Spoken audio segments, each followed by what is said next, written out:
2026-yildan boshlab yuridik shaxslar uchun yer va mol-mulk solig'i hisobotlarini taqdim etish tartibi yanada soddalashtiriladi. Endilikda bu jarayon proaktiv tarzda, ya'ni soliq organlari tomonidan avtomatik shakllantiriladi. Soliq to'lovchilar tegishli soliq hisobotlarini hisobot topshirish muddatigacha odatdagi tartibda mustaqil ravishda taqdim etishlari mumkin.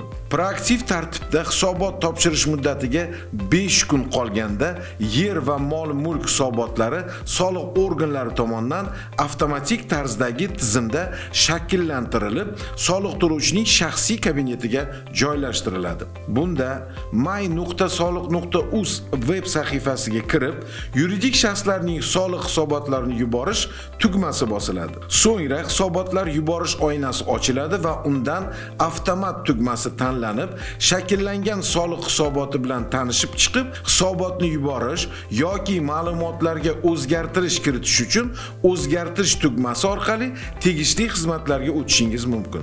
O'zgartirish kiritilgandan so'ng soliq hisobotini qayta shakllantirib yuborishingiz mumkin bo'ladi. Belgilangan muddatda tuzatishlar kiritilmaganligi soliq to'lovchining soliq organlari tomonidan shakllantirilgan hisobotga rozi ekanligini bildiradi va soliq organlari tomonidan shakllantirilgan holda taqdim etilgan deb hisoblanadi. Soliq kodeksining 429-moddasiga ko'ra, yer solig'i stavkalari tuman, shahar xalq deputatlari kengashlari tomonidan har yili 10-yanvarga qadar soliq organlariga taqdim etiladi. Shu sababli yer solig'i hisobotini faqat soliq stavkalari tasdiqlangan hududlarda shakllantirish mumkin.